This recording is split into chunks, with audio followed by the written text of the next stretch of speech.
Mano, que calor, parece que a gente tá dentro de um forno. Só de ficar parada aqui eu já tô suando. E se a gente fosse no shopping lá, pelo menos tem ar-condicionado? Nossa, vamos! E a gente podia pegar um cineminha, né? Será que tem algum filme bom passando? Vamos pedir um Uber então? Vamos.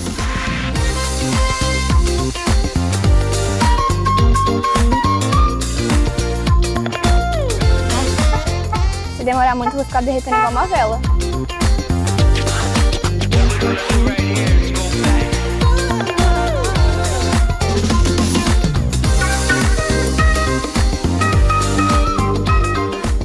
Nossa, lembra que aquele Uber tava quente, né? Tava mesmo, pelo menos aqui tem ar-condicionado de verdade. Vamos assistir esse filme de super-herói? Ah não, vamos assistir esse documentário aqui. Ah não, Júlia, a gente saiu da faculdade pra assistir mais aula. Mas esse parece ser legal. Então tá, qualquer coisa eu dublo no cinema mesmo. Fechou.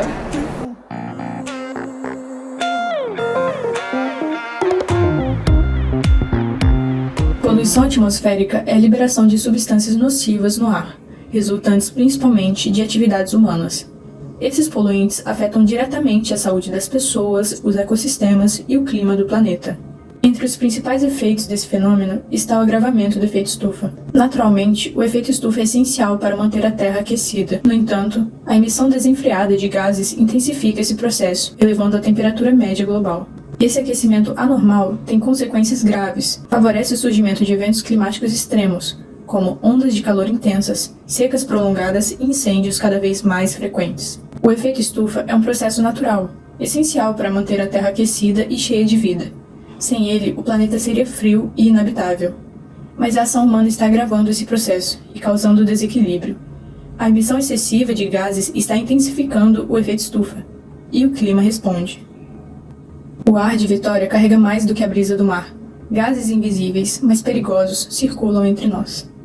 Nas ruas de Vitória, o dióxido de carbono é liberado todos os dias pela queima de combustíveis em carros e caminhões que atravessam a cidade. O metano surge em menor escala, mas ainda escapa da decomposição de resíduos urbanos e da atividade agrícola no entorno. E os óxidos de nitrogênio se espalham no ar, vindo dos motores em funcionamento e das indústrias que cercam a região metropolitana. Esses gases formam uma camada espessa sobre o planeta, como um cobertor, que não deixa o calor sair. Já vemos os sinais. Mais carros nas ruas, mais fumaça no ar, mais calor que fica preso. Cada emissão, cada descuido, aumenta essa barreira invisível. E a cidade sente cada vez mais o peso de um calor sufocante. A mudança climática não está em um futuro distante. Ela está acontecendo à nossa volta, neste instante. Em 2040, será possível navegar pelo Polo Norte. Não vai haver mais gelo no Oceano Ártico durante o verão. Estamos queimando tantos combustíveis fósseis que o gelo está derretendo. O Ártico é como se fosse o ar-condicionado do hemisfério norte. Se ele sumir, as correntes vão mudar, os padrões climáticos vão mudar, e isso vai causar enchentes e secas mais catastróficas. É a transformação ambiental de larga escala mais drástica que tivemos. O efeito estufa natural é um fenômeno que ocorre na Terra devido à presença de gases e ao fato desses gases absorverem a radiação infravermelha que é emitida pela superfície terrestre após um tempo. E é um fenômeno essencial para manter a temperatura do planeta e toda a estabilidade que a gente tem em questão de gases e camada de ozônio. Bom, os principais gases do efeito estufa são o dióxido de carbono, o metano e o óxido nitroso. E esses gases, junto com o vapor de água e muitos outros compostos, eles absorvem e mantêm a radiação infravermelha na Terra, contribuindo para o aquecimento global. Bom, as reações que a gente tem através do CO2 ocorrem através da queima de combustíveis fósseis, provenientes de petróleo, carvão, gás natural. E a principal fonte de emissão de CO2 são as atividades humanas que a gente tem em maior quantidade. O aumento da concentração desses gases, que já foram citados, é devido principalmente às atividades humanas. Elas estão causando um aumento na temperatura média global, que as consequências são o derretimento das geleiras, o aumento do nível do mar e alterações nos padrões de temperaturas climáticas. Bom, para diminuir os impactos do aquecimento global, é fundamental que haja redução das emissões de gases no efeito estufa e adaptar também aos impactos que já são existentes, que já foram causados.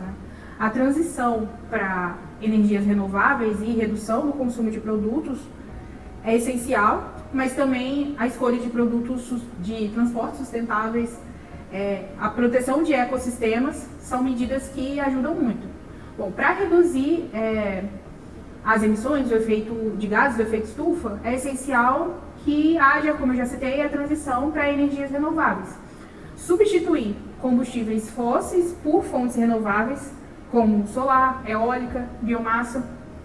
Também reduzir o consumo dos produtos e escolher produtos com menos embalagens. Reaproveitar e reciclar materiais para contribuir para a redução das emissões. Então, essas medidas são essenciais. O que é uma ilha de calor? São eventos climáticos extremos com impactos significativos na sociedade, na economia e principalmente na vida humana.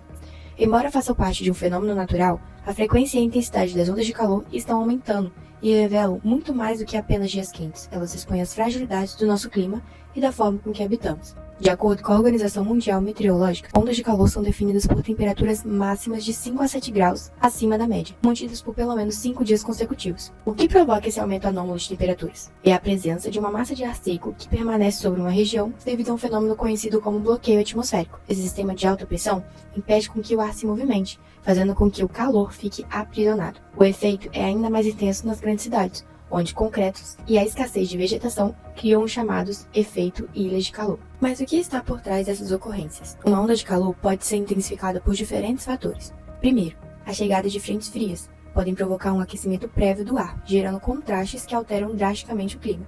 Segundo, o fenômeno El Niño, resultando do aquecimento anormal das águas do Pacífico, muda a circulação atmosférica global e torna regiões inteiras mais secas e mais quentes. E por fim, as mudanças climáticas. O aquecimento global, impulsionado por atividades humanas como queima de combustíveis fósseis, está transformando o clima do planeta. Com isso, eventos como ondas de calor se tornam mais frequentes, mais longos e mais intensos. Um estudo recente mostra que o número de dias com ondas de calor no Brasil aumentou 8 vezes em 60 anos, de apenas 7 dias no período entre 1961 e 1990 para 52 dias entre 2011 e 2020. Em 2023, o país registrou 9 ondas de calor. Em 2024, 8.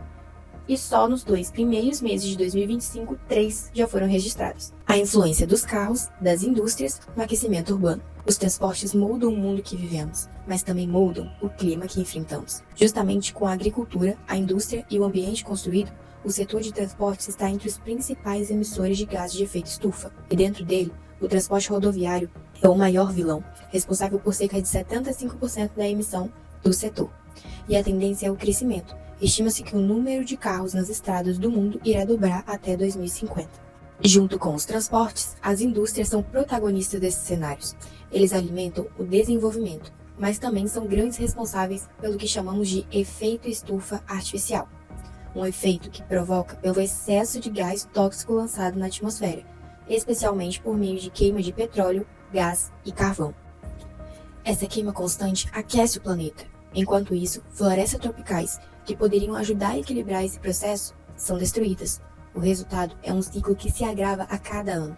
Calor cada vez mais intenso, chuvas ácidas e mudanças climáticas imprevisíveis que afetam não apenas o ambiente, mas também a vida em todas as suas formas. E quando olhamos mais de perto, a realidade se impõe. Segundo o Detran, a frota de veículos em Vitória já ultrapassou 212 mil automóveis. O número impressiona, ainda mais quando comparado à população total da cidade, de 322.869 habitantes, segundo o IBGE. Ou seja, quase um carro para cada pessoa.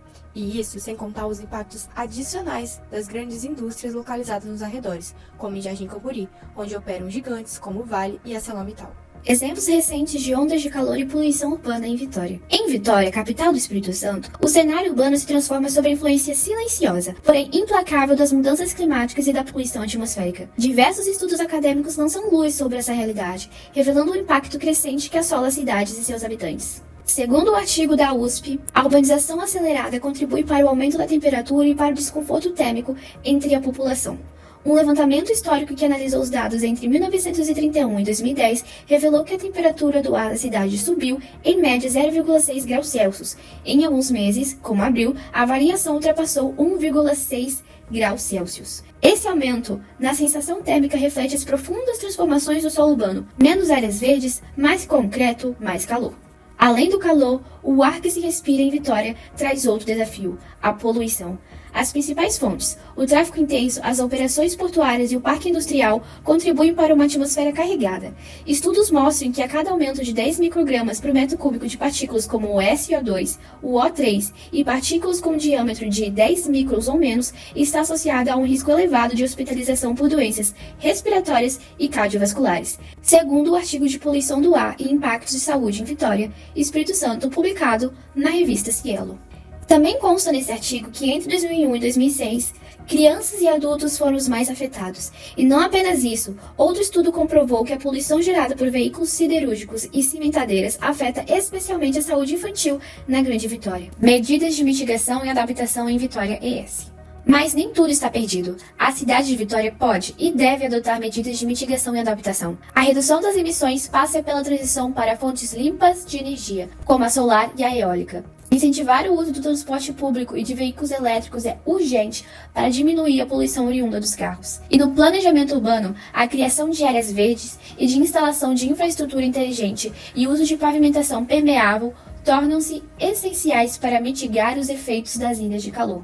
A participação de acordos internacionais, como o Acordo de Paris, pode guiar a Vitória rumo a metas mais ambiciosas de redução de gases de efeito estufa. No entanto, nenhuma política será eficaz sem o pilar fundamental, a educação ambiental. Conscientizar a população sobre os seus hábitos, sobre os efeitos da poluição e sobre a necessidade de preservar é um investimento direto no futuro da cidade. Conclusão. Adotar práticas de mitigação e adaptação não é apenas uma escolha, é uma necessidade. E é a diferença entre o futuro insustentável e um amanhã resiliente, saudável e possível. Vitória, a cidade onde o futuro é decidido agora. Nossa, eu achei que eu ia dormir naquele documentário, mas eu gostei dele, foi muito bom.